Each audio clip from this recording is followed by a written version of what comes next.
Perbuatannya besar,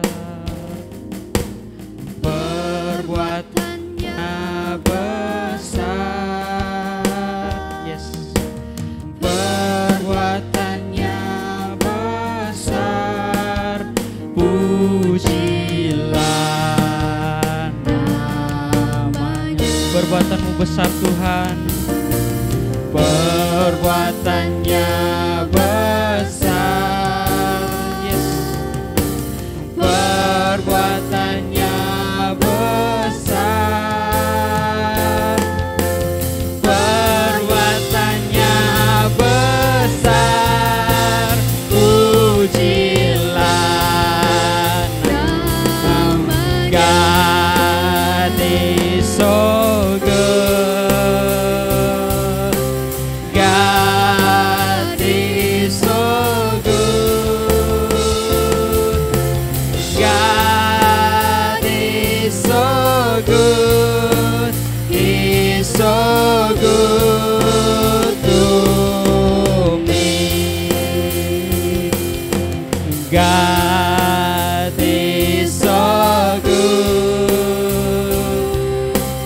God is so good.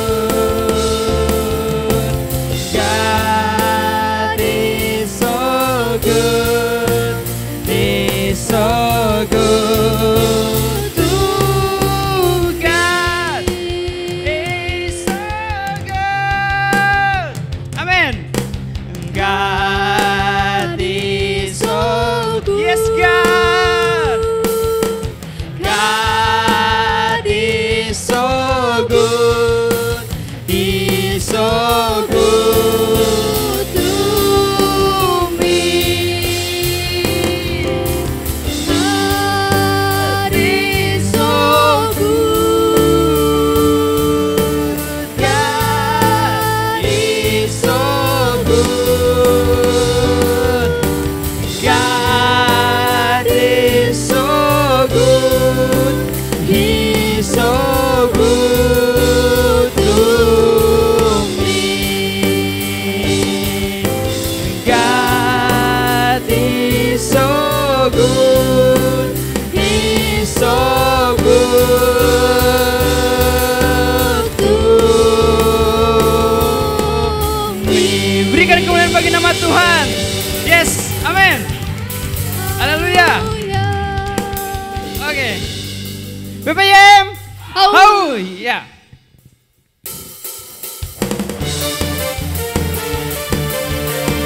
Kita mau menyanyikan bukti karya Tuhan nyata, amin.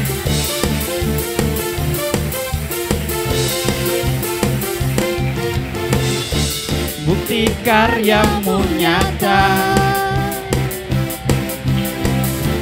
dari hari ke hari. Besar cintamu nyata dari generasi ke generasi. Kau angkat sakitku, kau angkat sakitku, kau angkat bebanku, kau angkat beban hidupku. Tuhan Yesus sungguh baik, sangat baik, teramat baik. Amin. Haleluya.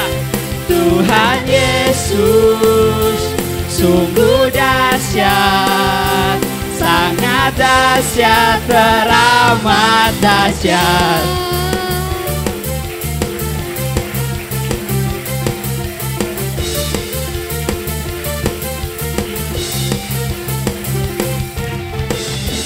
Bukti karyamu nyata dari hari ke hari. Besar cintamu Tuhan, besar cintamu nyata dari generasi ke generasi. Kau angkat sakitku, kau angkat sakitku, kau angkat bebanku, kau angkat beban hidupku. Semuanya. Tuhan Yesus baik, sangat baik, teramat baik. Tuhan Yesus, sungguh dahsyat, amin. Sangat dahsyat, teramat dahsyat. Tuhan Yesus, sungguh baik, sangat baik, teramat baik.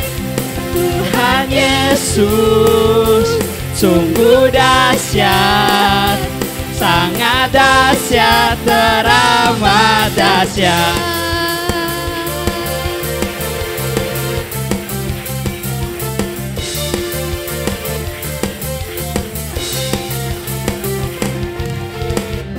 Haleluya. Haleluya. Mari kita tepuk tangan di atas kepala kita. Tuhan Sungguh baik, sangat baik, teramat baik. Tuhan Yesus, sungguh dahsyat, sama dahsyat, teramat dahsyat. Haleluya. Tuhan Yesus, angkat jempol kita. Sungguh baik, teramat baik. Tuhan Yesus, mari berjoget buat Tuhan. Sangat dahsyat. Sekali lagi, Tuhan Yesus. Tuhan, jempolnya mana? Jempol. Sungguh baik, sangat baik, teramat baik. Tuhan Yesus, sungguh dahsyat, sangat dahsyat, teramat dahsyat. Mari kita melompat bagi Tuhan. Tuhan Yesus, sungguh baik, sangat baik, teramat baik. Tuhan Yesus, sungguh dahsyat, sangat dahsyat, teramat dahsyat. Tuhan Yesus, sungguh baik, sangat baik, teramat baik. Amin. Tuhan Yesus, sungguh dahsyat, sangat dahsyat, teramat dahsyat. Haleluya.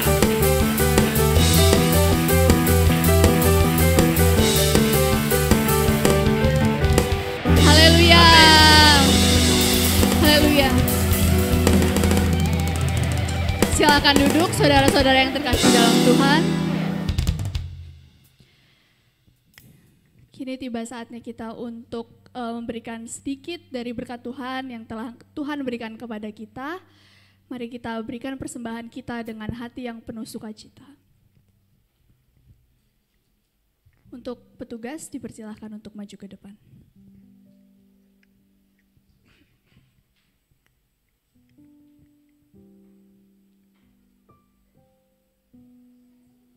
Mari sama-sama kita angkat persembahan kita berdoa. Bapa di surga, inilah persembahan dan persepuluhan kami.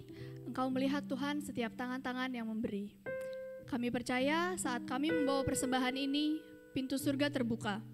Dan berkat Tuhan akan dicurahkan atas kami. Keuntungan, bonus dan aset akan dilipat gandakan. Semua pekerjaan kami Engkau buat berhasil, kami memiliki rumah di bumi dan juga di surga.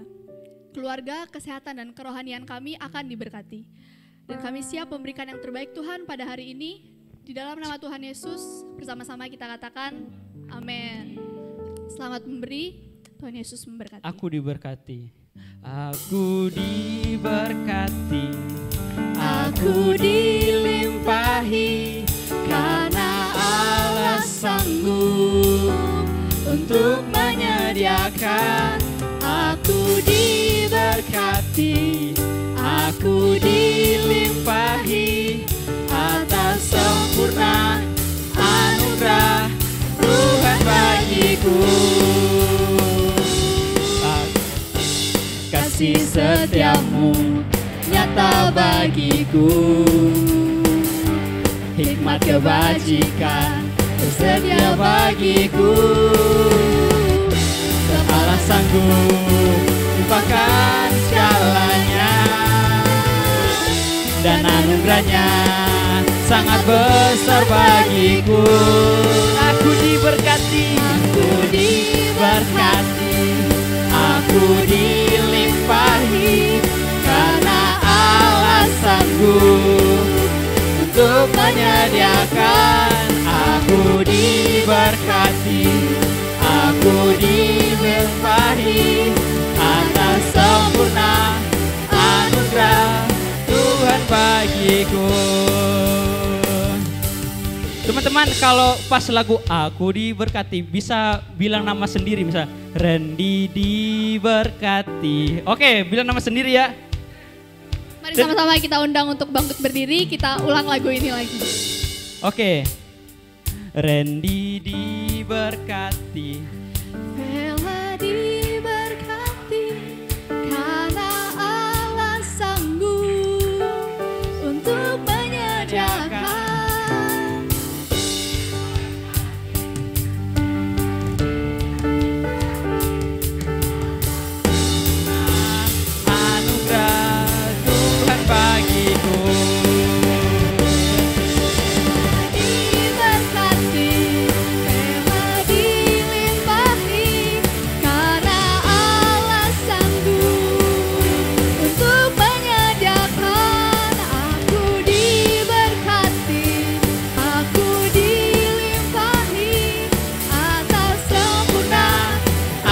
anugerah Tuhan bagiku.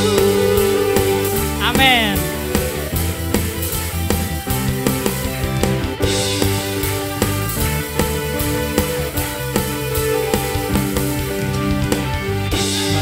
Haleluya. Haleluya, haleluya, haleluya. Sebelum kita masuk lebih dalam lagi untuk mendengarkan dan merenungkan firman Tuhan, mari sama-sama kita renungkan kebaikan Tuhan dalam kehidupan kita. Sebab Engkau sangat baik Tuhan, perbuatan besar bagi setiap kami. Bahkan kami yang tidak layak, Engkau layakkan Tuhan. Kesalahan kami tidak Engkau anggap. Dan Kau jadikan untuk jadi biji mata-Mu. Betapa berharganya kami di hadapan-Mu Tuhan. Kami sangat bangga punya Allah seperti Engkau.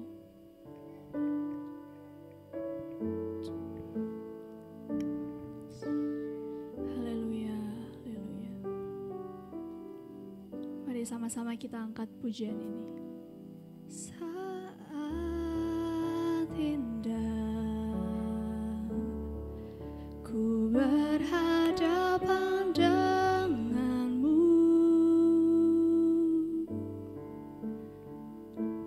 memandang wajahmu, Yesus kekasih jiwaku. Kami mau terus dekat dan erat melekat kepadamu Tuhan. Wajahku erat dalam pelukanmu,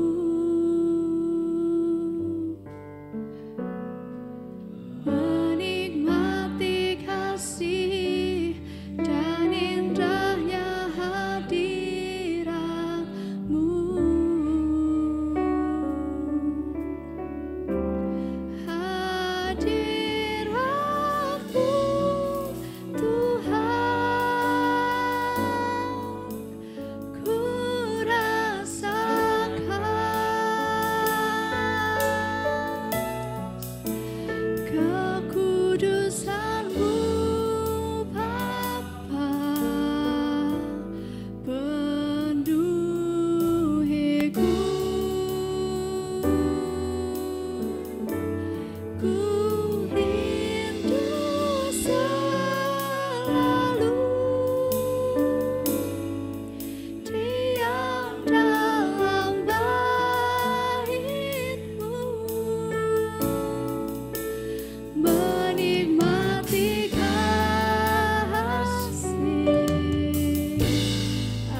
tinggikan Dia,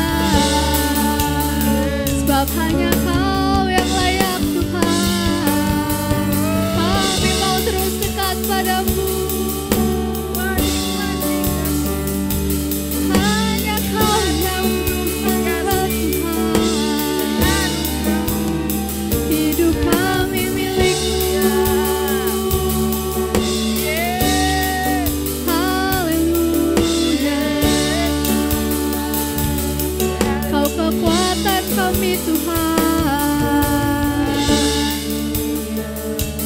Terima kasih Tuhan. Kami ada sampai hari ini Tuhan, itu karena kebaikan-Mu saja. Haleluya. Haleluya.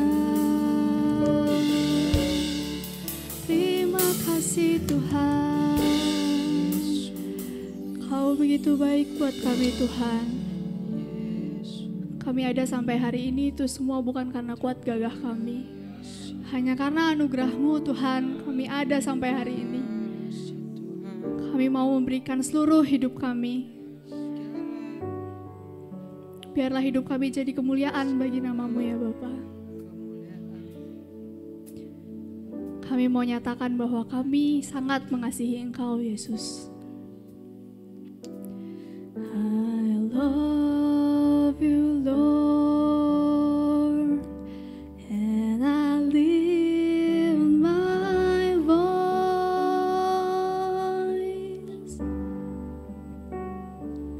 to worship you, oh my soul, rejoice. Take joy, my King, in what you hear, and let it be a sweet, sweet sound in your ear. Mari sama-sama kita katakan, I love you Lord. I love you Lord, and I lift my voice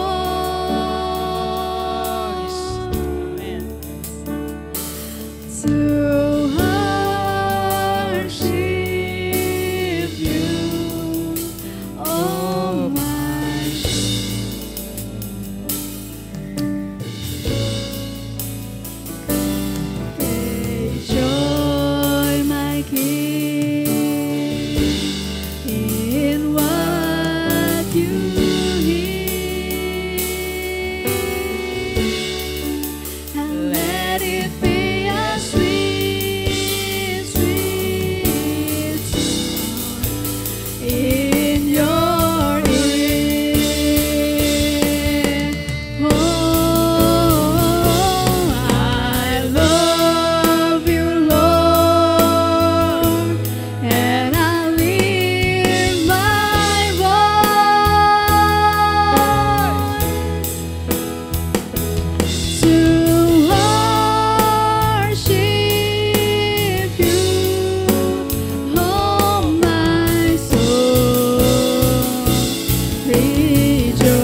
kasih, oh Tuhan.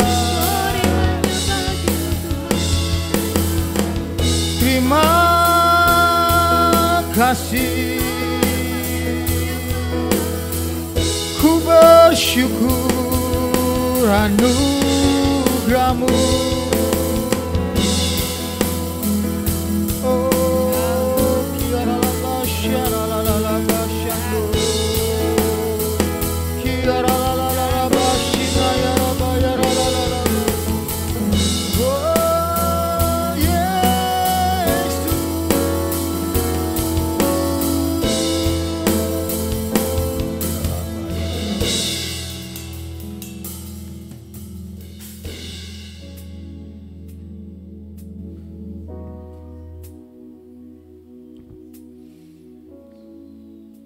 Pada saat ini kami percaya bahwa berada di dalam hadirat-Mu adalah saat-saat yang terindah dalam kehidupan kami, Tuhan.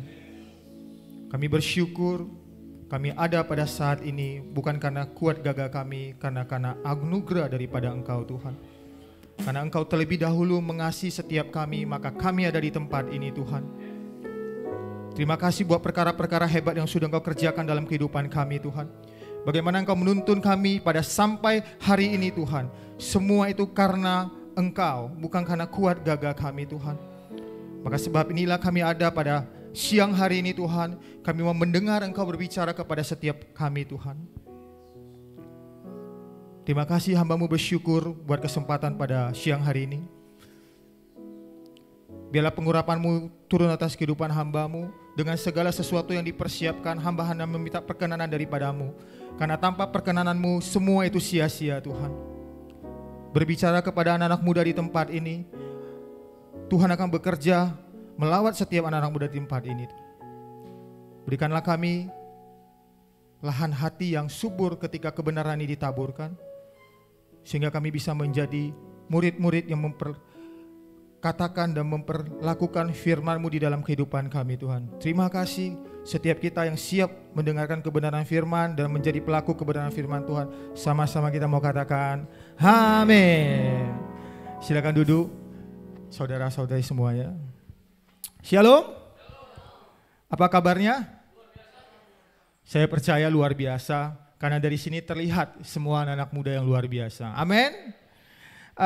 Sebelumnya saya memperkenalkan diri. Nama saya Chandra. Mungkin sebagian sudah pernah ketemu saya pada tahun lalu, ketika tahun lalu saya pernah datang di tempat ini melakukan visitasi. Jadi saya sekarang sedang dipercayakan oleh BPD menjadi salah satu kepengurusan di KMD. Dan bersama dengan rekan saya, Peseo Nathan, yang hari ini belum bisa hadir. Tadi awalnya katanya mau hadir, tetapi karena ada 1 dan 2 hal, batal untuk hadir. Nah, rekan dalam kepengurusan di KMD yang begitu luar biasa bersama dengan dia. Bahkan dalam pengurusan BPD kami dijuluki black and white. Dijuluki black and white, dan buat kami itu bukan sara, itu bukan soal tentang suku, tapi keberagaman yang menghasilkan keharmonisan. Amin. Sehingga pada saat ini Departemen Kaum Muda bisa melakukan hal-hal yang luar biasa buat anak-anak muda semua. Terima kasih.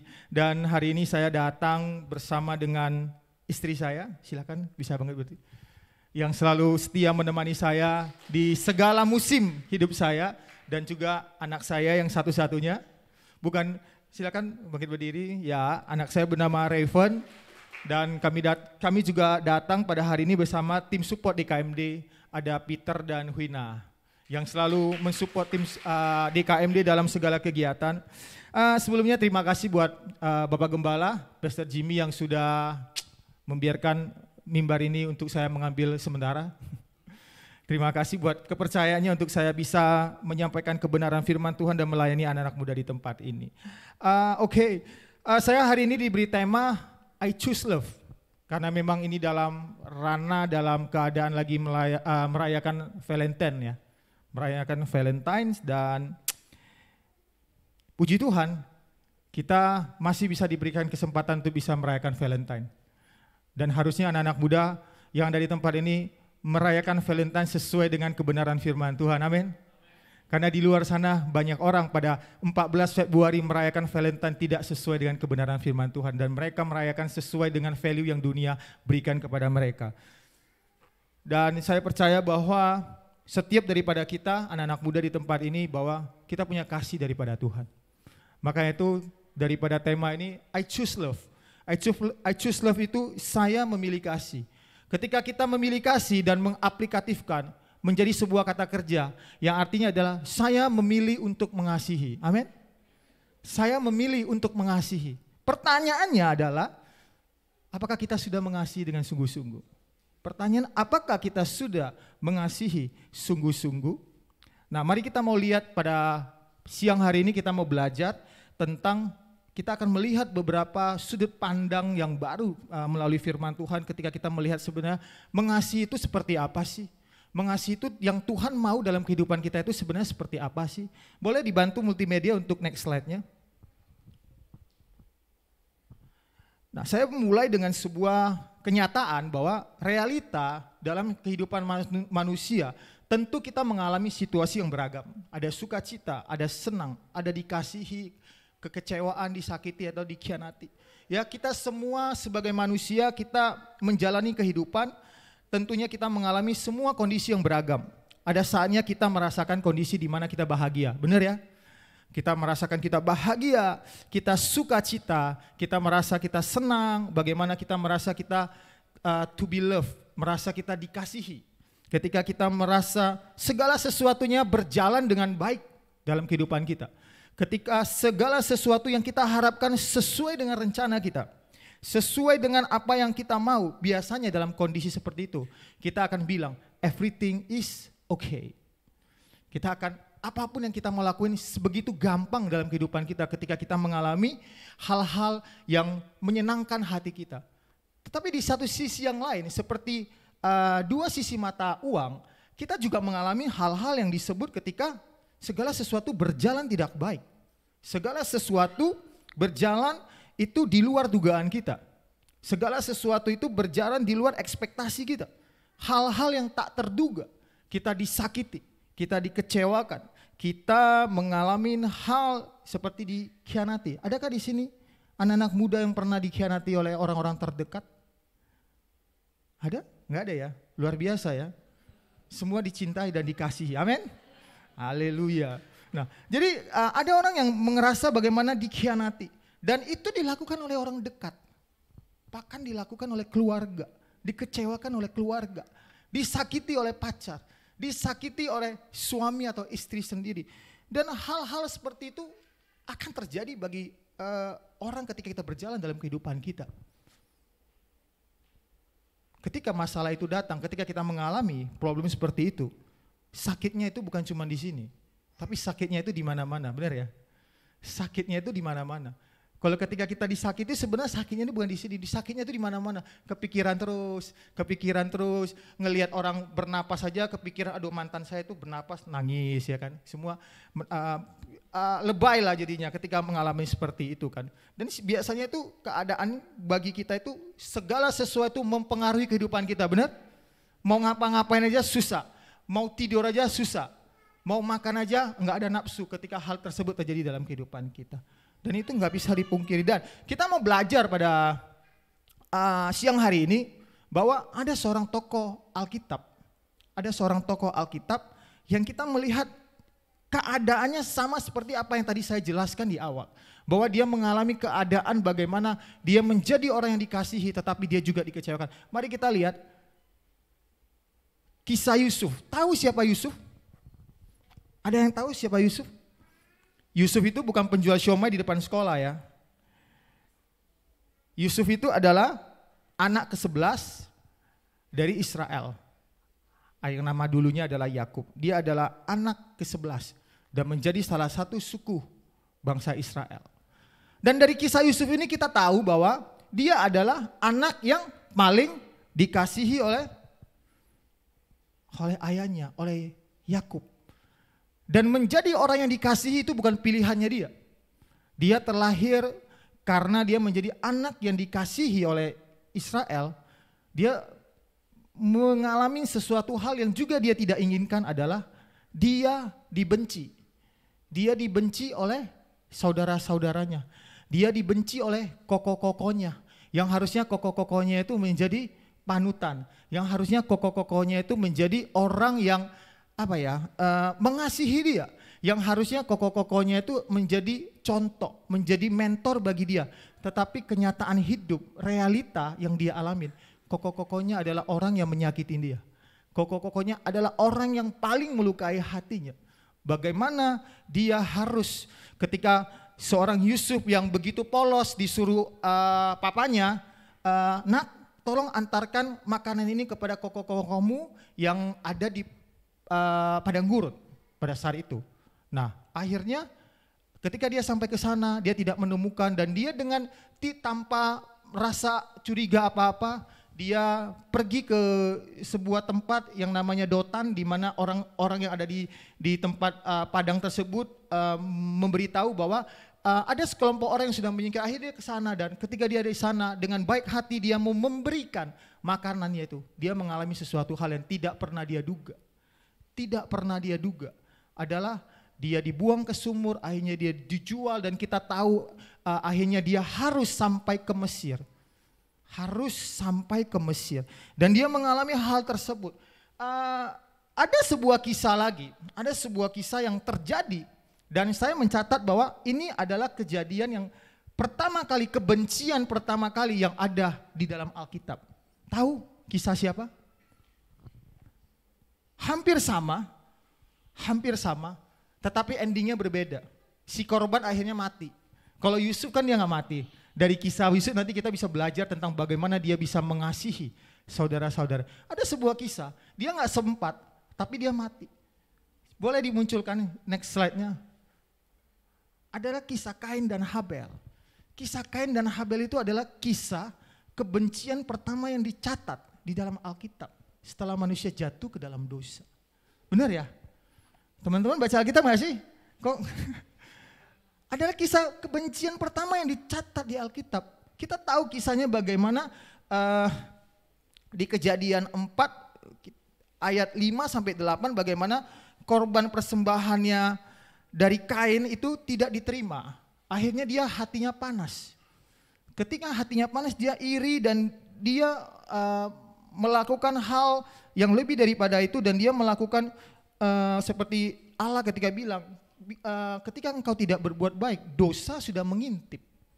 Nah dari dua kejadian ini kita belajar, kenapa adik-adiknya dan Kain itu tidak bisa mengasihi saudaranya. Kakak-kakaknya daripada Yusuf itu tidak bisa mengasihi. Rupanya ada satu kesamaan. Ada satu kesamaan ketika kita tidak jaga hati kita. Ketika kita membiarkan hati kita itu dikuasai oleh iri, dikuasai oleh cemburu, dikuasai oleh panas hati, itu yang membuat kita nggak bisa mengasihi. Kita lihat kedua kisah ini membuat Kain dan juga saudara dari Yusuf tidak bisa mengasihi adiknya yang harusnya itu menjadi orang yang harus mereka kasihi. Bisa kembali ke slide sebelumnya. Dan akhirnya kita tahu kisah daripada Yusuf ketika dia di Mesir pun dia ngalamin hal yang tidak enak dalam kehidupan dia. Bagaimana dia difitnah oleh seorang istri dari Potifar dan akhirnya mengharuskan dia untuk berada di dalam penjara. Dan ketika semua itu terjadi dan dia harus menghadapi juru minum dan semua pengkhianatan yang dia alamin, akhirnya dia ketemu raja dan dia menafsirkan mimpi raja tersebut. Akhirnya dia menjadi orang nomor 2 di Mesir. Sebagai seorang Yusuf, dia punya 1000 alasan ketika dia mau membalas koko-kokonya ketika dia bertemu di Mesir. 1000 alasan untuk dia bisa membalas semua orang yang sudah mengkhianatinya. Istri Potifar, juru minum yang ketika dia membantunya untuk keluar, yang meninggalkan dia di dalam penjara. Dia punya 1000 alasan. Tetapi akhirnya dia tidak melakukan itu. Kenapa dia tidak melakukan itu? Kenapa dia tidak melakukan itu? Kita lihat. Ini enggak ada di slide. Kita buka di Kejadian 39.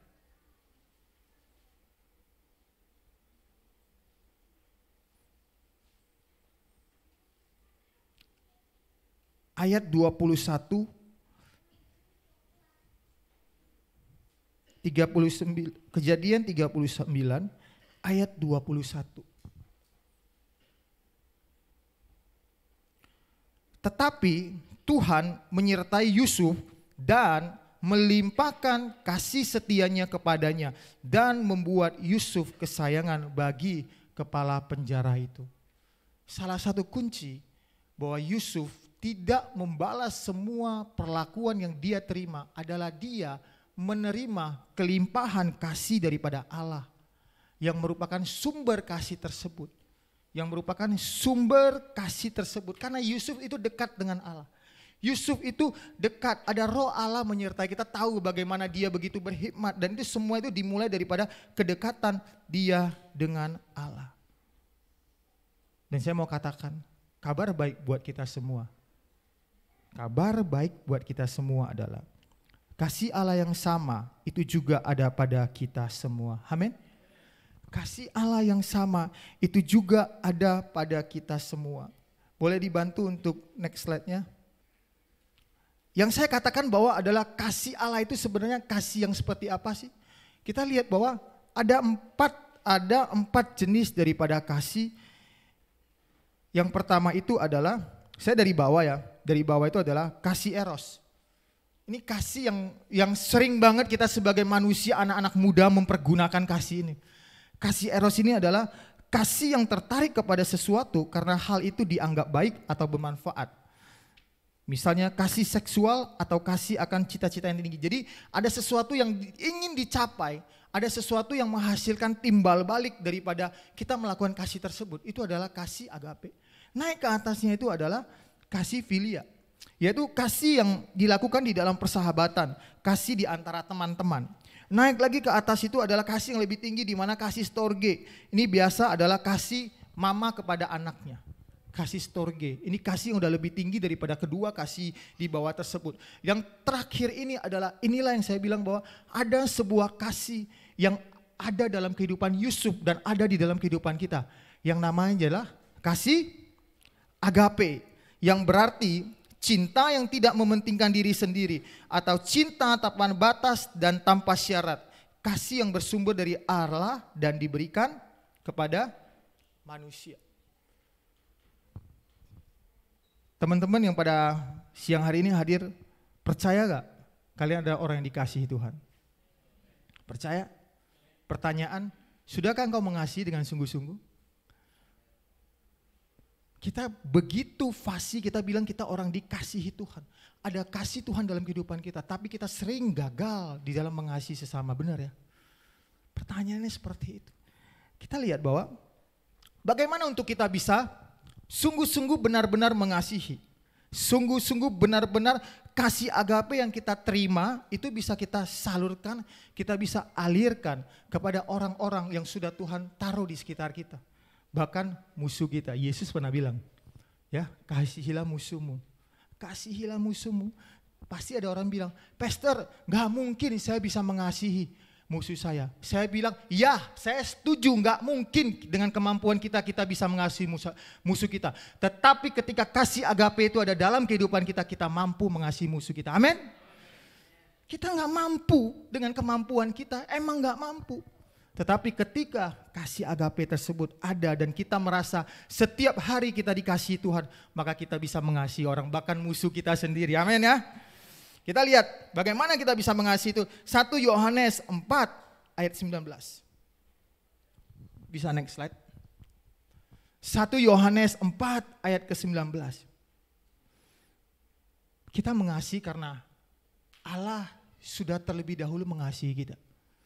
Dan saya mau katakan, karena hal itulah setiap anak Tuhan, setiap teman-teman yang hadir pada siang hari ini, kita harus sadar, kita memiliki sebuah DNA. Kita memiliki sebuah DNA, DNA tersebut namanya kasih. Kita memiliki sebuah DNA namanya kasih. Kenapa? Karena ada Yohanes 3 ayat 16. Siapa yang hafal Yohanes 3 ayat 16? Ada Yohanes 3 ayat 16. Karena begitu besar kasih Allah akan dunia ini, sehingga ia telah mengaruniakan anaknya yang tunggal, supaya setiap orang yang percaya kepadanya tidak binasa, tapi beroleh hidup yang kekal. Karena itulah kita percaya dan kita yakin bahwa kita punya sebuah DNA. DNA itu namanya kasih. Anak-anak Tuhan itu harus sadar bahwa kita sudah ada kasih tersebut. Ada kasih agape tersebut. Dia mengasihi kita ketika kita berdosa. Dia mengasihi kita ketika kita sebelum mengenal dia, dia sudah mengasihi kita. Dia mengasihi kita tanpa ada perasaan. Tidak memakai perasaan. Allah mengasihi kita tidak mempergunakan perasaan. Unconditional love. Tetapi kita sering sekali kita mengasihi orang itu pakai perasaan. Ketika keadaan saya sedang baik-baik saja, saya bisa mengasihi, benar ya? Tapi ketika saya sedang disakiti, jangan coba-coba suruh saya mengasihi. Itu adalah kita mengasihinya dengan perasaan. Kita lihat beberapa yang saya mau bagikan buat teman-teman. Next slide. Loving is a proof that we have salvation. Mengasihi itu adalah bukti bahwa kita sudah diselamatkan. Amin. Mengasihi itu adalah bukti bahwa kita sudah diselamatkan. Maksudnya apa?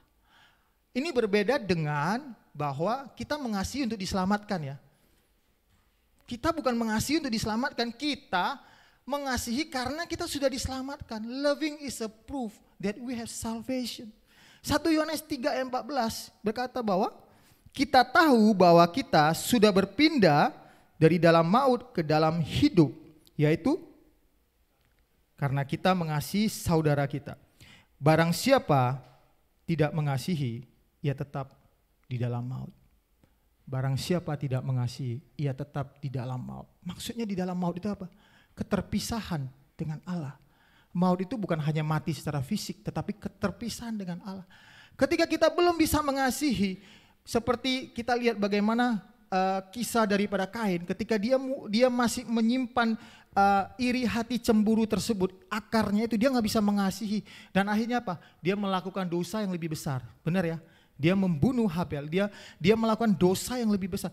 Makanya ini dalam pengalaman saya ya, saya cerita sedikit dalam pengalaman saya ketika saya mengalami anak-anak muda yang terlibat dengan penyalahgunaan narkoba, terlibat dengan kenakalan-kenakalan remaja.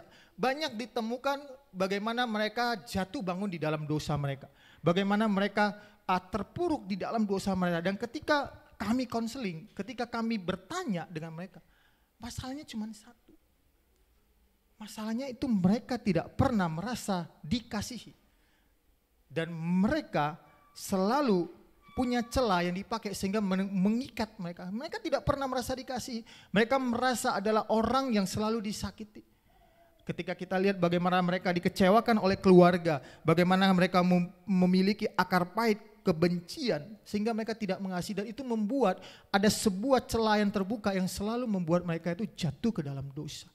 Dan itu dalam pengalaman kami melayani. Tetapi ketika kami melayani dan kami memulihkan hati mereka, ketika mereka mengalami bagaimana Tuhan mengasihi mereka, mereka berangsur-angsur mereka bisa meninggalkan dosa tersebut, mereka berangsur-angsur mereka bisa pulih di dalam kehidupan mereka. Karena kenapa? Karena mereka sudah tahu mereka dikasihi oleh Tuhan. Amin. Mereka dikasihi oleh Tuhan. Yang pertama adalah loving is a proof that we have salvation. Kita mau masuk yang kedua. Ya, jadi pertama itu kita harus tahu bahwa ketika kita sudah menerima keselamatan, kita harus mengasihi. Kita harus mengasihi. Itu membuktikan bahwa kita adalah orang-orang yang sudah diselamatkan. Bukan kita mengasihi untuk kita selamat, enggak. Karena kita sudah diselamatkan maka kita mau mengasihi. Amin. Sehingga kasih agape yang turun di dalam kehidupan kita itu kita bisa memberikan kepada orang lain. Dan orang lain juga bisa menerima kasih Tuhan dan mereka juga bisa diselamatkan. Amin. Yes. Yang kedua, kita masuk ke poin kedua. Next slide. Mengasihi itu, sama-sama kita baca. Mengasihi itu adalah perintah Allah yang harus dilakukan. Bukan sekedar perasaan. Tadi pas ada bumper video di awal itu dijelaskan bahwa love is not feeling. Bukan hanya sekedar perasaan. Mengasihi itu bukan hanya sekedar perasaan. Dan ini banyak terjadi di anak-anak muda. Seperti tadi awal ketika saya menjelaskan beberapa jenis kasih, anak muda itu selalu mempergunakan kasih eros tersebut. Dan kasih eros tersebut itu selalu dipraktekkan adalah di dalam kondisi bahwa memakai perasaan. Memakai perasaan ketika saya lagi jalan dengan si A, ketika dia baik dengan saya mengasihi dia. Benar ya? Ketika dia dalam kondisi saya yang baik, saya bisa mengasihi siapapun saja. Tetapi ketika saya dilukai, saya sudah tidak bisa mengasihi. Nah, makanya itu mengasihi itu bukan sekedar perasaan. Mengasihi itu adalah perintah Allah yang harus dilakukan. Yohanes 13 ayat 34 sampai ke 35. Aku memberikan perintah baru kepada kamu, yaitu supaya kamu saling mengasihi, sama seperti aku telah mengasihi kamu, demikian pula kamu harus saling mengasihi. Dengan demikian semua orang akan tahu bahwa kamu adalah murid-muridku, yaitu jikalau kamu saling mengasihi. Jadi hari ini kita menemukan kebenaran bahwa kita mengasihi bukan hanya sekedar perasaan, tapi mengasihi itu harus dilakukan. Karena itu ada perintah dari Tuhan Yesus. Apalagi kita bilang kita sebagai anak Tuhan, kita sebagai murid-murid, kita harus saling mengasihi. Faktanya, saya harus bilang faktanya. Banyak sekarang di dunia maya, orang-orang tidak menunjukkan sebagai orang Kristen tapi tidak menunjukkan saling mengasihi. Yang ada adalah saling serang, saling menjatuhkan. Dan itu masuk ke dalam gereja. Yang harusnya kita sebagai gereja harus saling mengasihi sehingga menunjukkan kita ada murid-murid, tapi kita kadang gagal melakukan itu. Sehingga kadang ada orang-orang baru datang masuk ke dalam komunitas kita. Mereka terheran-heran. Kok orang Kristen kayak begitu? Benar gak sih? Kok orang Kristen seperti kayak begitu? Padahal Yesus sudah katakan bahwa saling mengasihilah sehingga orang-orang bisa mengenal bahwa engkau adalah muridku. Engkau adalah muridku. Maka itu mengasihi itu adalah perintah. Bukan hanya dilakukan sekedar daripada perasaan. Ya, kita pulang dari sini kita mau mengasihi bukan hanya sekedar perasaan. Karena mengasihi sekedar perasaan itu hanya mempergunakan kasih eros. Karena yang Tuhan berikan kepada kita itu bukan hanya sekedar kasih eros, tetapi adalah kasih agape yang mampu, yang memberikan kita kemampuan untuk mengasihi kapanpun, dalam keadaan apapun, di dalam kondisi apapun, ketika kita dilukai pun, kita harus bisa mengasihi dan mengampuni. Amin. Amin. Kita mau ya sama-sama kita bahwa jadikan mengasihi itu adalah kewajiban kita, perintah Allah dalam kehidupan kita, anak-anak muda, sehingga ketika orang melihat kita bahwa kita adalah anak-anak Tuhan yang berbeda. Amin.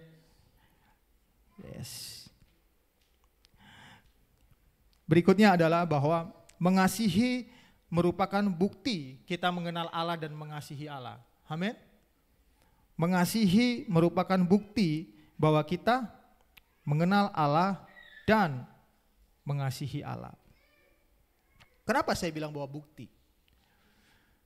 Kita ini terlalu pintar, terlalu fasih membangun hubungan dengan Tuhan. Benar ya?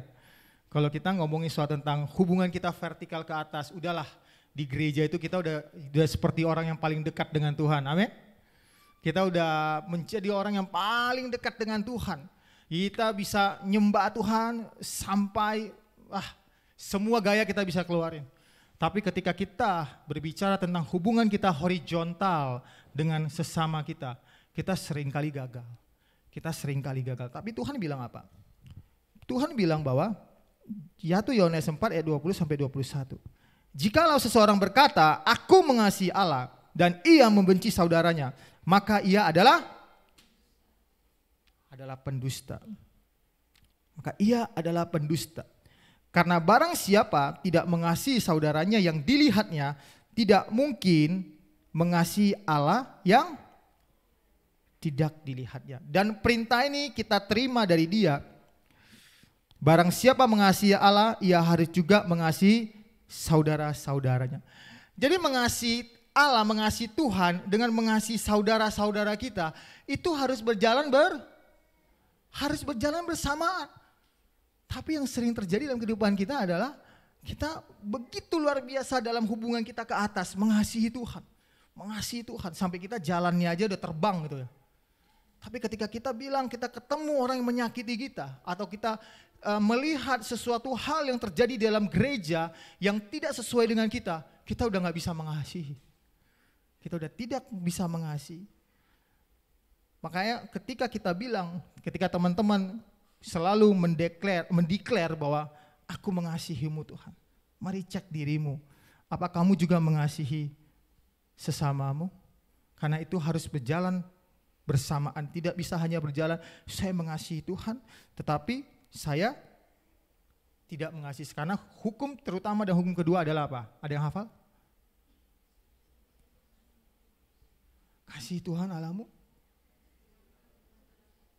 dan juga kasih sesamamu. Jadi itu berjalannya itu nggak bisa atas dulu, nggak bisa. Jadi itu harus berjalan bersamaan. Ketika semakin orang mengasihi Tuhan, semakin kasih agape-nya itu banyak buat orang. Amin. Semakin kita mengasihi Tuhan, harusnya itu cinta kasih anugerah Tuhan itu semakin berlimpah buat kita. Kita salurkan kepada orang-orang. Sehingga ketika orang melihat kita, anak-anak muda di tempat ini, ketika orang melihatmu, orang bisa melihat kasih Tuhan dalam kehidupanmu. Amin. Orang bisa melihat kasih Tuhan di dalam kehidupanmu. Dan kita bukan hanya fasih dalam mengasihi Tuhan, tapi kita juga selalu mengasihi orang-orang yang ada di sekitar kita. Sehingga ketika orang melihat kita, saya percaya bahwa orang akan bisa merasakan kasih Tuhan keluar dari kehidupan kita semua. Amin ya. Poin berikutnya adalah mengasihi itu lebih dari sekedar kata-kata dan memberi. Garis bawain ini memberi. Kenapa saya buat memberi? Saya temukan banyak orang mengartikan mengasihi itu hanya sekedar memberi. Saya mau katakan ya, memberi itu hanya adalah bagaimana kita memuaskan kepuasan kita bersosial. Itu dengan memberi. Banyak di luar sana orang-orang yang non-Kristen itu memberi lebih dahsyat daripada kita. Itu lebih dahsyat daripada kita. Mereka gak punya kasih agape dalam kehidupan, tapi mereka memberinya luar biasa. Makanya di poin ini saya garis bawah, mengasihi itu bukan hanya sekedar kata-kata dan memberi.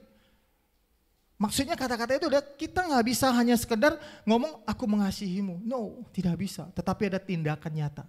Tindakan nyata dari 1 Yohanes 3 ayat 18 berkata, anak-anakku marilah kita mengasihi bukan dengan perkataan atau dengan lidah, tetapi dengan perbuatan dan dalam kebenaran.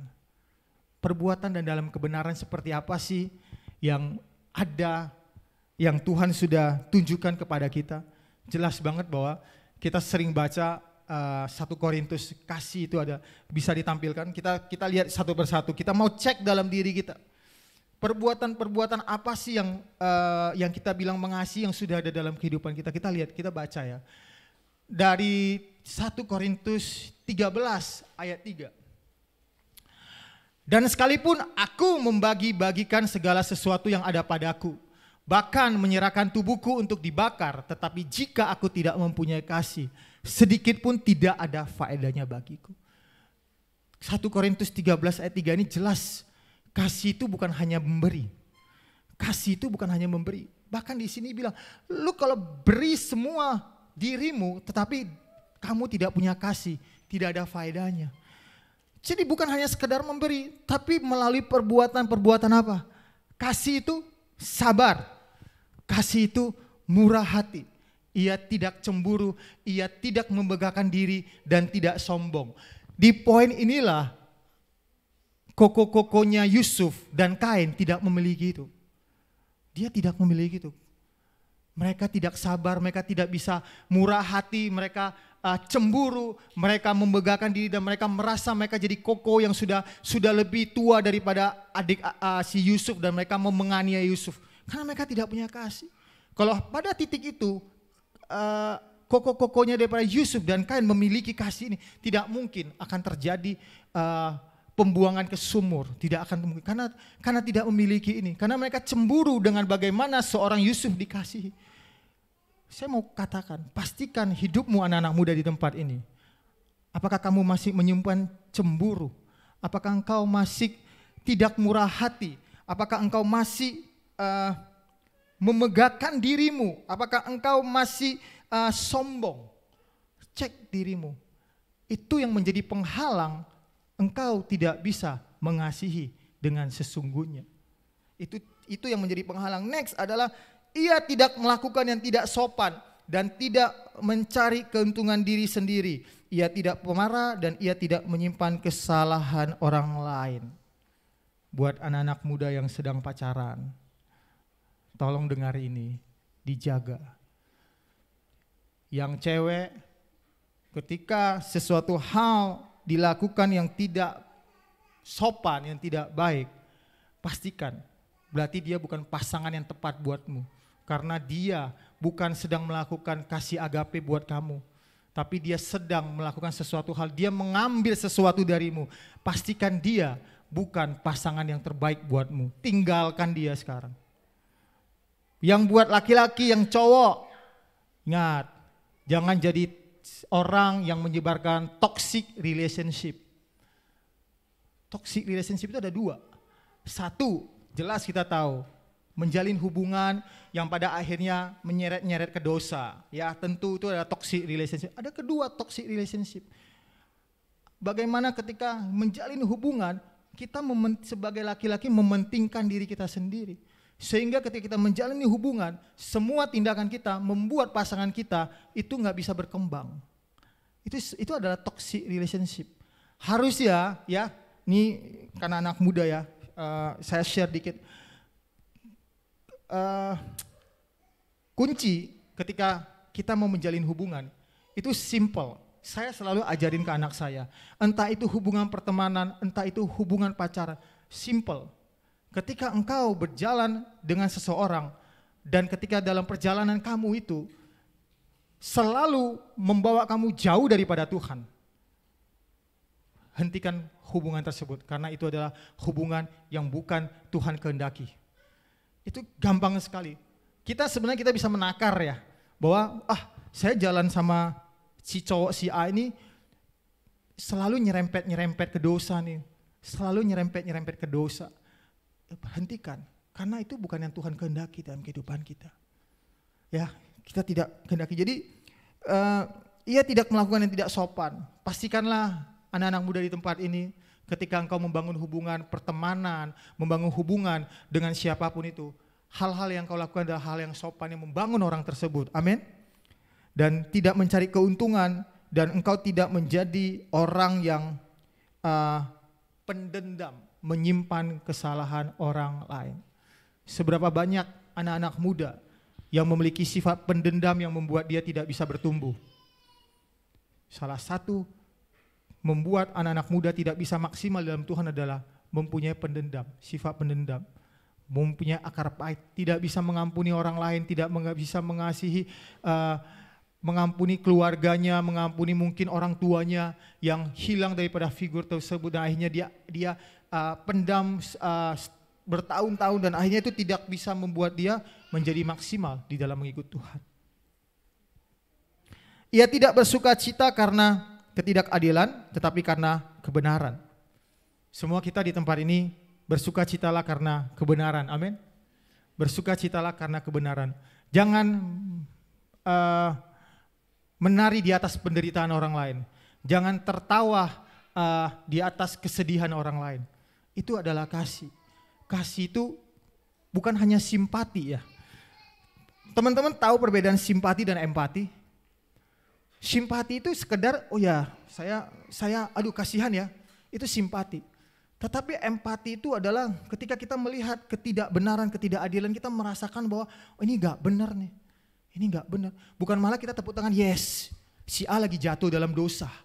Seberapa banyak orang kayak gitu di gereja dan anak muda. Ketika melihat teman-temannya atau persaingan di dalam pelayanan, ketika teman pelayanannya itu jatuh ke dalam, dia tepuk tangan di belakang. Bahwa dia bilang, yes, dia udah gak dipakai di pelayanan. Harusnya kita tidak memiliki mental seperti itu. Yang harus kita miliki adalah mental ketika kita melihat ketidakbenaran, ketidakadilan, kita berempati dan kita membetulkan tersebut. Kita mau bangun orang tersebut untuk kembali bangkit, untuk kembali bisa berjalan di dalam kebenaran. Maksud daripada ini adalah itu. Kita nggak senang melihat ketidakadilan ketika kita di kampus atau ketika kita di sekolah, di tempat kerja. Ya, kita dipanggil menjadi garam dan terang dunia. Ketika kita melihat ada hal-hal yang tidak berkenan, kita bukannya cuek, kita bukannya hanya bertepuk tangan melihat kegaduhan yang terjadi. Harusnya kita masuk ke dalam, kita menjadi terang dan garam buat berkat di sana. Itu adalah orang-orang yang mempunyai kasih, teman-teman. Itu adalah orang-orang yang punya kasih, bisa melakukan hal itu. Sudahkah kita melakukan hal itu? Sudahkah kita melakukan hal itu? Ia menutupi segala sesuatu, percaya segala sesuatu, mengharapkan segala sesuatu, sabar menanggung segala sesuatu. Orang yang mempunyai kasih, dia pasti sabar ketika dia melihat, ketika dia melayani orang yang di dalam kelemahan, orang yang sedang berdosa, dia pasti menanggung segala sesuatu. Dia nggak menjadi orang yang menghakimi. Dia nggak menjadi orang yang memberikan judgment kepada orang lain ketika dia melihat orang lain jatuh ke dalam dosa. Saya mau katakan ya, orang di dalam gereja itu paling pintar menghakimi daripada orang di luar gereja. Benar nggak? Orang di dalam gereja, apalagi yang sudah pelayanan, yang sudah kalau dia angkat tangan mimbar bergetar gitu.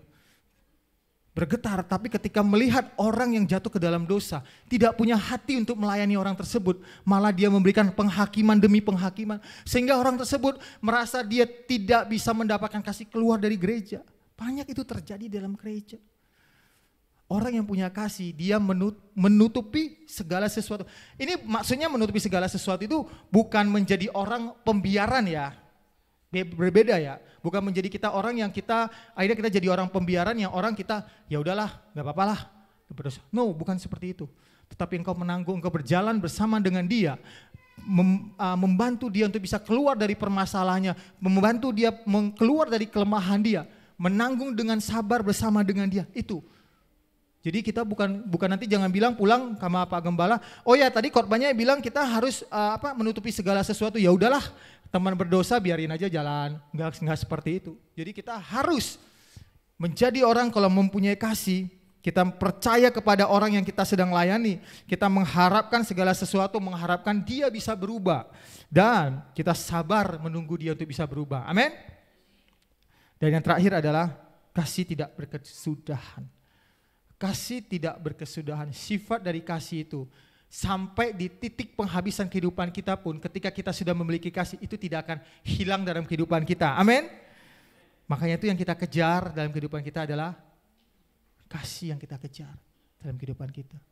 Karena apa? Allah sudah terlebih dahulu mengasihi kita. Amin. Allah sudah terlebih dahulu mengasihi kita. Ini adalah slide saya terakhir. Sedikit saya bagi conclusion, setelah dari conclusion saya akan cerita sedikit kesaksian. Next slide. Conclusionnya adalah bahwa mengasihi adalah timbul dari batin seseorang yang diwujudkan dalam perbuatan yang konkret. Ya, mengasihi itu bukan hanya kata-kata tetapi ada perbuatan yang konkret yang kita lakukan terhadap sesama kita. Kasih yang hanya berdasarkan belas kasih. Tadi saya bilang bahwa ketika kita mengasihi, kita bukan hanya sekedar bersimpati, tetapi hampir harus titik di mana kita berempati terhadap orang tersebut. Ketika kita bisa merasakan sakit orang tersebut, kita sedang berempati. Sehingga kita bisa merasakan sakit orang tersebut, kita mau masuk ke dalam diri kita, mau membagi kasih kita kepada orang tersebut. Jadi bukan hanya sekedar belas kasih, bukan ketika kita hanya mengasihi karena kita cuma kasihan, itu bukan kasih yang sejati. Ingat loh, Tuhan Yesus mengasihi kita, bukan dia berbelas kasih ke kita. Tuhan Yesus mengasihi kita karena dia kasih itu sendiri. Makanya kenapa dibilang agape itu udah unconditional love. Bahkan dia mengasihi kita ketika kita sedang berdosa. Dia nggak nunggu dulu, ya udah gue mengasihi kamu, anakku, ketika kamu sudah tidak berdosa. Nggak ada. Dia mengasihi itu ketika kita sedang berdosa. Dan kasih kita itu harus menjadi kasih yang sejati, terwujud dalam perbuatan dan dalam kebenaran, di mana tidak hanya didasarkan belas kasih atau timbal balik atau tertarik dengan seseorang, tetapi kita lakukan itu karena kita meneladani Kristus. Karena kita ada kasih agape, Tuhan Yesus sudah memberikan kasih agape kepada kita. Kita menyatakan itu dengan perbuatan kita. Yang kedua, bahwa mengasihi itu adalah pengampunan. Saya mau katakan buat teman-teman yang ada di tempat ini, ketika engkau mau mengasihi, maka engkau harus melepaskan pengampunan. Engkau tidak bisa mengasihi tanpa tidak melepaskan pengampunan. Mengasihi itu adalah pengampunan. Sama seperti dosa kita yang telah diampuni oleh Allah, maka kita juga wajib mengampuni kesalahan orang lain kepada kita. Tujuan pengampunan itu adalah pendamaian. Jadi kalau kita pulang dari tempat ini, kita masih belum bisa mengampuni, maka saya mau pastikan, engkau tidak akan bisa mengasihi dengan sesungguhnya. Jangan-jangan engkau lagi sedang bersandiwara. Jangan-jangan engkau sedang lagi bermain peran. Karena mengasihi itu, ketika kita mau mengasihi, satu sisi kita harus mengampuni.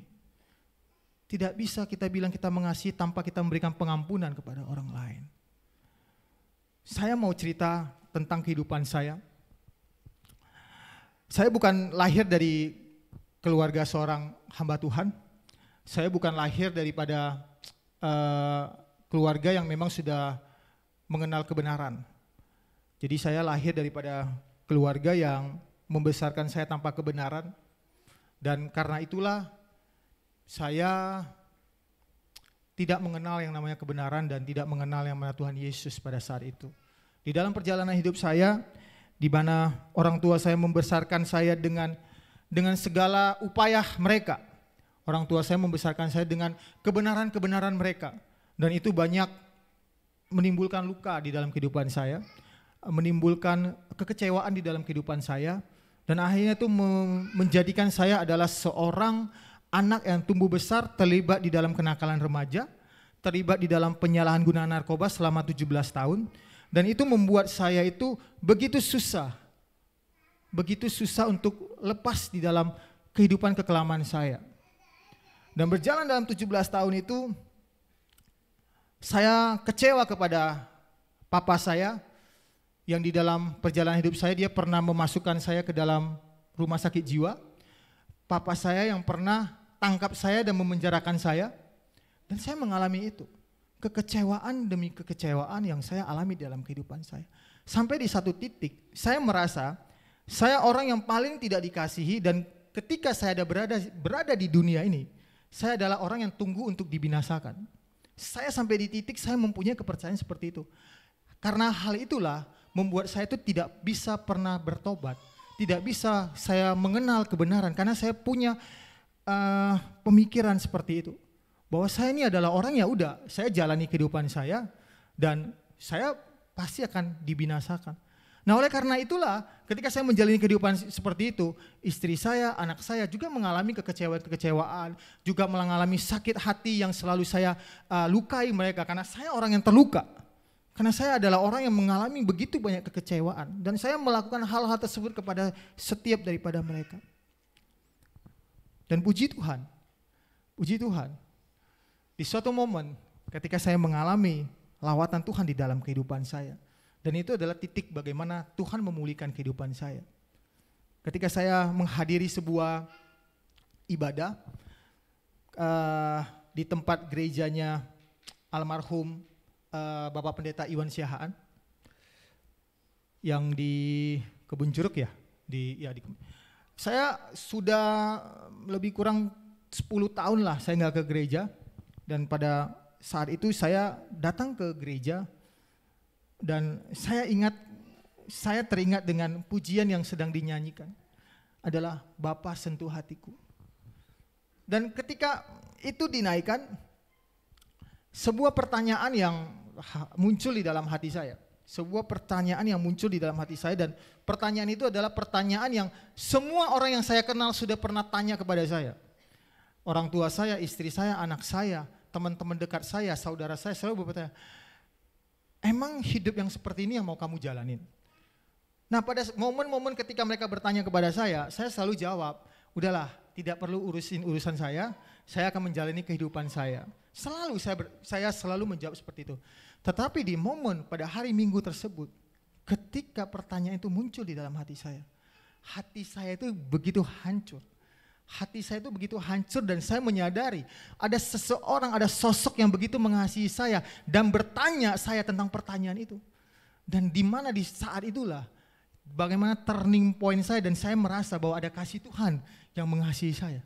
Bahwa ada kasih agape tersebut yang turun mengasihi saya.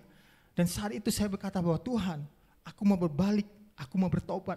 Karena saya tahu saya adalah anak yang dikasihi oleh Engkau. Karena saya adalah anak yang dikasihi oleh Engkau. Tidak berhenti sampai sana. Tuhan mengingatkan saya untuk saya mengampuni semua orang yang saya selama hidup merasa mereka mengecewakan saya. Saya merasa mereka mengecewakan saya. Dan Tuhan mengingatkan bahwa bukan mereka mengecewakan kamu, tetapi mereka juga tidak tahu apa yang sedang mereka lakukan terhadap dirimu. Karena papa saya, mama saya itu nggak tahu kebenaran. Dan mereka memakai segala cara untuk mau membuat saya ini jadi anak yang baik. Tapi karena mereka tidak mengerti kebenaran, mereka dengan cara-cara yang salah. Masukin saya ke rumah sakit jiwa, masukin saya ke penjara. Hanya itu menimbulkan, dan Tuhan ingatkan bahwa mereka tidak tahu.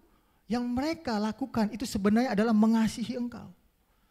Karena papa mamamu juga mengasihi engkau. Tetapi mereka tidak tahu bagaimana caranya untuk mengasihi engkau.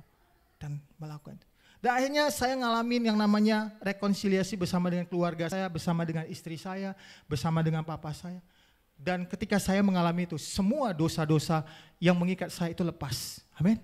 Semua dosa-dosa. Karena apa? Saya nggak ditumpangin tangan oleh pendeta. Saya nggak datang ke sebuah KKR. Saya nggak ngikutin conference.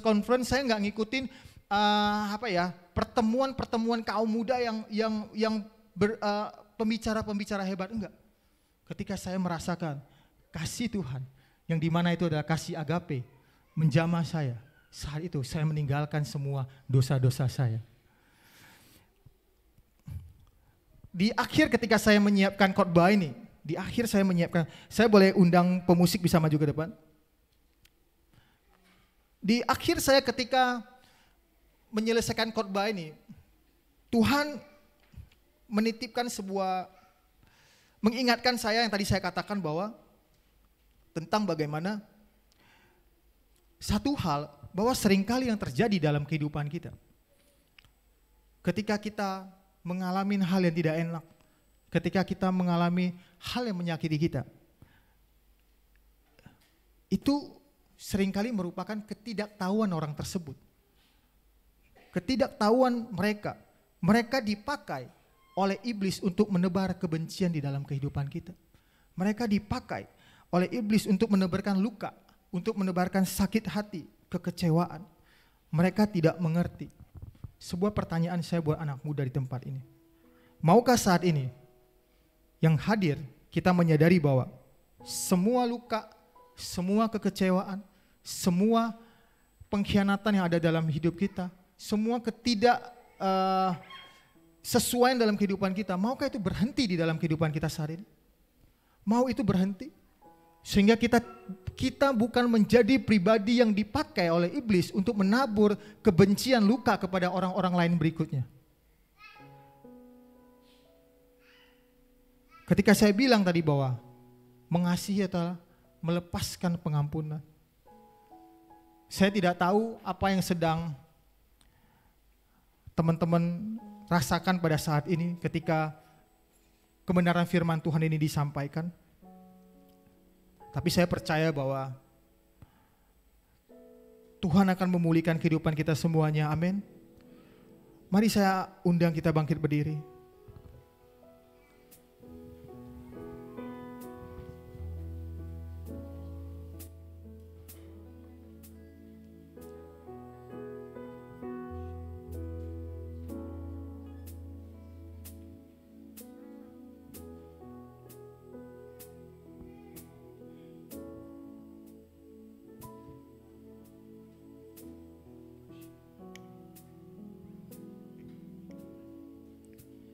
Betapa aku mencintai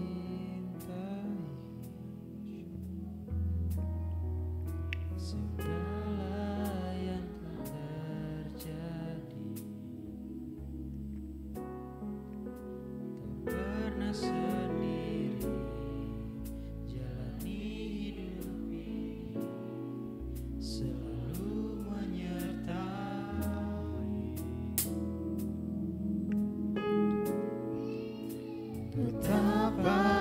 aku menyadari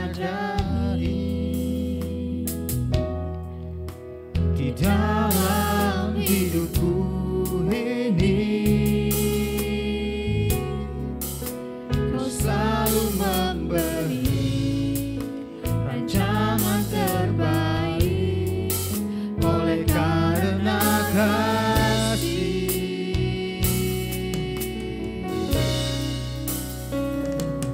Bapa,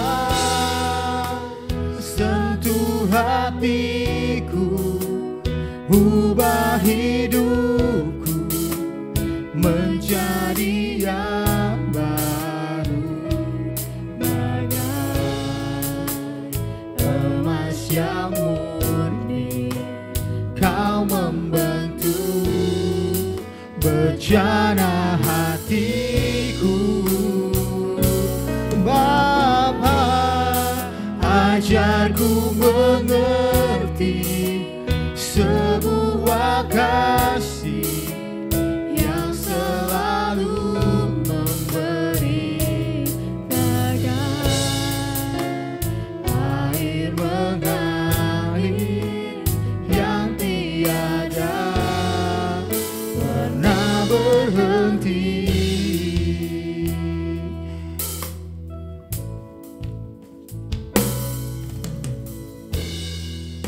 Betapa aku mencintai segala yang telah terjadi.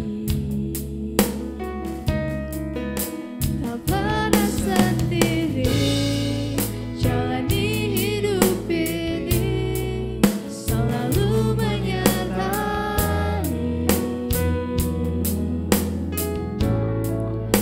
Betapa aku menyadari di dalam hidupku ini Kau selalu memberi rancangan terbaik oleh karena kasih. Bapa, sentuh hatiku, ubah hidupku menjadi yang baru, bagai emas yang murni. Kau membentuk bejana hatiku.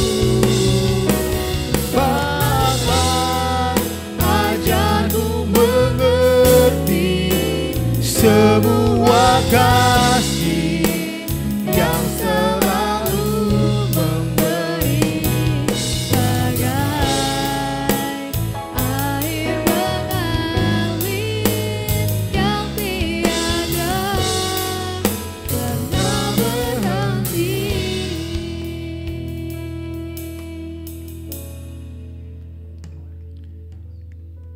Maukah pada siang hari ini, ketika kita mendengar kebenaran firman Tuhan, dan saya percaya bahwa Allah berbicara kepada setiap kita, maukah pada siang hari ini kita ngambil waktu 1-2 menit ketika engkau mengingat orang yang pernah melukaimu, ketika orang yang sampai sekarang detik ini pun masih menjengkelkan ketika engkau bertemu dengan dia, atau orang-orang yang pernah memberikan kamu kekecewaan, yang sebenarnya pada saat ini kamu belum mengampuni atau mengasihi dia, kamu hanya melupakan dia. Karena mengasihi itu bukan melupakan. Karena mengasihi, kita harus mengalirkan kasih yang sudah Tuhan berikan kepada kita kepada orang tersebut. Maukah pada saat ini engkau berdoa kepada orang tersebut? Ketika singer bisa naikkan pujian ini dengan lembut. Ketika pujian ref ini dinaikkan, maukah engkau berdoa kepada orang tersebut? Dan ketika misalkan orang tersebut ada bersama dengan engkau di dalam ruangan ini, maukah engkau mendatangin dia? Maukah engkau berdoa bersama dia Dan engkau berkata kepada dia, aku mengampunimu dan aku mengasihimu. Itu adalah sebuah tindakan iman. Bagaimana kita mau menutup celah dalam hati kita, sehingga kita bisa menjadi orang-orang yang sungguh-sungguh mengasihi, seperti yang Tuhan mau dalam kehidupan kita.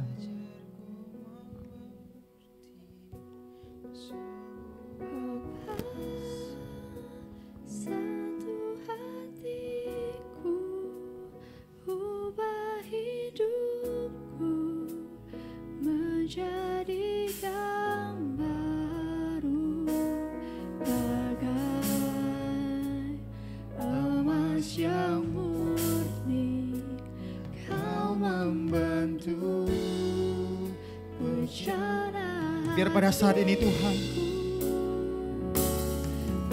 Kau membentuk hati kami menjadi baru. Kami mau melepaskan setiap kebencian dalam hati kami. Kami mau melepaskan setiap kekecewa dalam hati kami. Karena kami tahu itu merupakan racun dalam hidup kami. Sehingga kami menjadi anak-anak-Mu yang tidak maksimal. Dan kami percaya Tuhan, saat ini kami mampu karena kami dikasihi oleh Engkau.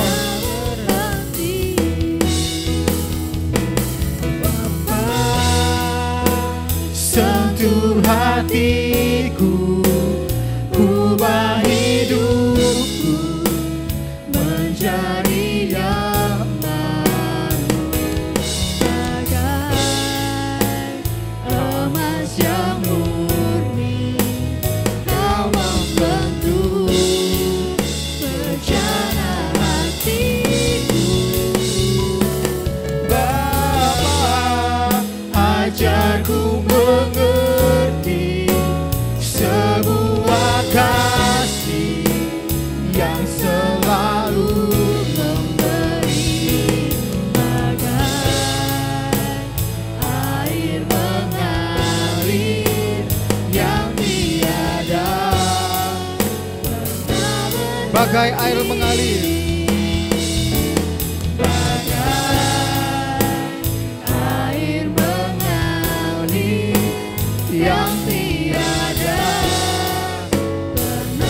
Sekali lagi, bagai air mengalir. Bagai air mengalir yang tiada pernah berhenti.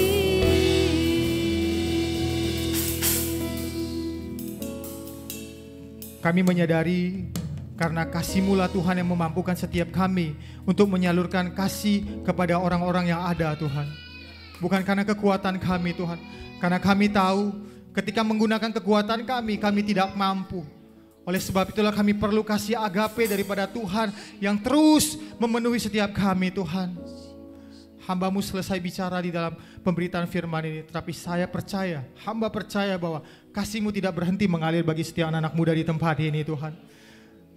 Sehingga mereka bisa dipulihkan, mereka bisa dilepaskan, mereka bisa menerima yang terbaik daripada Engkau. Dan mereka bisa menjadi saluran berkat bagi orang-orang di mana mereka bertemu, di tempat kerja mereka, di sekolah mereka, di kampus mereka, bahkan di keluarga mereka. Dan mereka menjadi orang-orang yang dikasihi oleh Tuhan.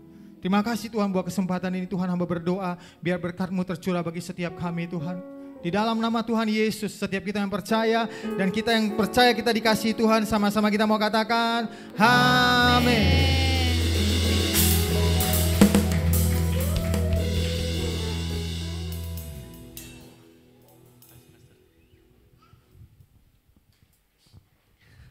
Haleluya. Kita diberkati, amin. Semua diberkati, amin. Ya, siapa yang diberkati Tuhan? Haleluya. Ya, puji Tuhan, kita semua diberkati. PPYM. Oh. Iya, selalu kita seperti itu ya, PPYM di sini selalu haunya keras. Ya, terima kasih sekali lagi buat Pastor Chandra yang sudah menyampaikan kebenaran firman Tuhan buat kami di tempat ini PPYM, kami semua diberkati dan biarlah Pastor Chandra juga diberkati dalam pelayanan, dalam keluarganya, buat istri dan anak-anaknya selalu Tuhan pakai luar biasa dengan dahsyat. Juga tim support yang sudah datang, yang sudah mendampingi, terima kasih juga boleh ada bersama dengan kami di sini. Sekali lagi kami diberkati buat pelayanan yang sudah diberikan. Dan kita semuanya diberkati, amin. Coba lihat kiri kanannya, kadang kamu jengkelin loh. Nah, coba bilang gitu, kadang kamu jengkelin saya loh. Nah, coba bilang, kadang kamu jengkelin saya, tapi I choose love. Nah, ya, I choose love. Kadang kamu jengkelin saya. Coba boleh lihat kiri kanan, ada yang jengkelin tadi dibilang kan sudah tidak ada lagi karena sudah didoakan, ya kan. Jadi kita semuanya sekarang choose love, ya, puji Tuhan. Oke, ya. Kita bangkit berdiri kembali bersama, kita akan berdoa syafaat. Nanti setelah itu Bapak Gembala yang akan berdoa berkat buat kita semuanya. Kita akan masuk di dalam doa syafaat. Bapak yang baik, kami bersyukur berterima kasih buat siang hari ini. Kami mengucap syukur Tuhan, karya-Mu luar biasa, perbuatan-Mu ajaib di dalam kehidupan kami. Terima kasih Tuhan kalau kami sudah menerima kebenaran firman Tuhan, di mana kami mau belajar, kami mau mengasihi Tuhan, karena hidup kami sudah diselamatkan. Kami mau belajar mengasihi dengan perbuatan, bukan hanya sekedar perasaan. Kami mau mengasihi sesuai dengan kebenaran firman Tuhan, dan kami mau menjadi pelaku daripada firman Tuhan tersebut. Sekali lagi kami berdoa buat hamba-Mu, Pastor Chandra yang sudah menyampaikan kebenaran firman Tuhan. Tuhan akan memakai hidupnya lebih lagi ya Tuhan, menjadi alat-Mu yang luar biasa. Perbuatan ajaib, perkara heran selalu menyertai dimanapun hamba-Mu ini melayani. Dalam pelayanan yang Tuhan sudah percayakan sebagai pengurus DKMD di DKI 1 ini ya Tuhan, mari Tuhan memakai kehidupannya bersama dengan tim yang ada, selalu menjadi berkat buat setiap anak-anak muda yang ada di DKI ini ya Tuhan. Kau memberkati pelayanannya, Engkau memberkati kehidupan pribadinya, keluarganya, buat istri, buat anaknya, seluruh yang dikerjakannya Tuhan pasti buat berhasil. Terpujilah nama-Mu ya Tuhan. Kami berdoa, menaikkan doa syafaat kami berdoa buat bangsa dan negara kami Indonesia. Kami yakin dan percaya Tuhan selalu ada buat bangsa kami Indonesia. Tuhan selalu bersama dengan kami seluruh bangsa Indonesia. Apapun yang saat ini terjadi di bangsa kami ya Tuhan, semuanya seturut dengan rencana dan kehendak-Mu. Kami yakin dan percaya yang terbaik selalu ada buat bangsa kami Indonesia. Kami berdoa tetap Tuhan untuk pemimpin bangsa kami, buat presiden, wakil presiden, jajaran menteri, dan juga pemimpin-pemimpin dari tingkat yang tertinggi sampai yang tingkat terendah. Mari terus Tuhan yang akan memakai mereka menjadi alat-Mu ya Tuhan, memakai mereka untuk mereka mengerjakan pekerjaan, mengerjakan tanggung jawab dengan rasa takut akan Tuhan. Biarlah terus Engkau akan bersama dengan mereka, dan yang Engkau akan memberikan kepada mereka hati yang mau melayani, hati yang rendah hati, sehingga memimpin bangsa ini di dalam perkenanan Tuhan. Kami berdoa juga ya Tuhan untuk kota kami Jakarta. Kami yakin dan percaya Tuhan juga ada buat kota kami Jakarta. Terlebih kami juga berdoa buat gereja yang ada di tempat ini, GSJ Palputih. Keberadaan gereja ini yang ada di tempat ini ya Tuhan, biarlah menjadi berkat di mana Engkau sudah taruhkan di tempat ini ya Tuhan, di Keramat Palputih dan sekitarnya, sehingga kami akan melihat bahwasanya banyak orang kiri kanan depan belakang akan datang karena nama Tuhan dipermuliakan di tempat ini, mengenal Engkau secara pribadi, tahu akan kebenaran firman Tuhan, dan mereka juga akan mengalami keselamatan itu ya Tuhan. Kami yakin dan percaya Tuhan, lingkungan ini akan mengalami perubahan, lingkungan ini akan mengalami dampak yang luar biasa dengan kehadiran gereja Tuhan di tempat ini ya Tuhan. Kami percaya, kami berdoa juga ya Tuhan untuk seluruh umat-umat-Mu, khususnya jemaat PPYM yang ada. Kami yakin dan percaya anak-anak muda yang ada di tempat ini selalu ada dalam perlindungan Tuhan. Di dalam setiap apapun yang dikerjakannya, baik mungkin yang masih dalam pendidikan di sekolahnya, baik mungkin dalam pekerjaan, baik mungkin dalam usaha, dalam apapun yang diperbuat, semuanya Tuhan yang akan menyertai, Tuhan yang akan membuat berhasil. Tidak ada yang tidak berhasil dilakukan oleh anak-anak muda di tempat ini, karena semuanya berharap hanya kepada Tuhan. Kami yakin dan percaya Tuhan yang akan menolong setiap kami juga untuk kami tetap terus dekat dengan Tuhan, tidak pernah melupakan hubungan intim dengan Tuhan, selalu datang ke gereja, beribadah bersama, tidak meninggalkan hari-hari jam-jam ibadah saat kami datang beribadah di hari Minggu seperti ini ya Tuhan. Dan kami juga berdoa Tuhan untuk gembala sidang kami ya Tuhan, pemimpin kami ya Tuhan, Bapak Andre Niko ya Tuhan. Mari Tuhan yang akan memberkati gembala sidang kami ya Tuhan, tetap terus dengan kuasa Tuhan, dengan urapan Tuhan, dengan kasih Tuhan yang memenuhi kehidupan daripada gembala kami ya Tuhan. Di dalam setiap pelayanan di tempat ini, melayani kami, mengembalakan kami, memberikan kekuatan buat hamba-Mu Bapak Gembala untuk dapat melayani dengan kekuatan daripada Tuhan. Jika dengan kekuat gagahnya pasti akan gagal, pasti akan mengalami keadaan yang lemah, tetapi karena Tuhan yang memberikan kekuatan, maka Engkau pasti akan menjadikan Bapak Gembala ini mampu untuk terus melayani tempat ini ya Tuhan. Dalam setiap pelayanan dan dalam setiap tanggung jawabnya yang sudah diberikan, Tuhan juga yang akan menolong menyertai kehidupan keluarganya, seluruh keluarga besarnya, istri anak-anaknya, kami yakin percaya Tuhan juga menolong, melindungi, menyertai. Terima kasih Bapak, terima kasih Tuhan. Inilah setiap doa-doa syafaat kami yang kami nyatakan kepadamu pada siang hari ini. Kami yakin dan percaya Tuhan mendengarkan, dan sebentar kalau kami akan menerima berkat Tuhan, kami akan pulang dengan berkat yang luar biasa, dan kami siap untuk menerima berkat daripada Tuhan. Haleluya. Mari saudara yang dikasih Tuhan, dalam ibadah hari ini kedatangan kalian tidak akan sia-sia. Karena Tuhan ada di tempat ini. Tuhan menerima setiap pujian dan penyembahanmu, dan Tuhan akan memberkati engkau. Oleh sebab itu angkatlah tanganmu, arahkan hatimu kepada Tuhan. Tuhan menetapkan engkau menjadi umat yang kudus. Tuhan menetapkan engkau untuk menjadi kepala dan bukan ekor. Kehidupan rohanimu akan terus naik dan tidak akan turun. Apapun yang disentuh dan dikerjakan oleh tanganmu, semua akan dibuat Tuhan menjadi berhasil. Dimanapun engkau berada, Tuhan akan memberkati engkau. Saudara-saudaraku yang dikasih Tuhan, terimalah berkat dari Allah Bapa, cinta kasih Yesus Kristus Tuhan kita, serta kuasa Roh Kudus akan menyertai kehidupan kita mulai hari ini sampai Maranatha. Yesus datang kembali menjemput kita yang percaya. Haleluya. Amin.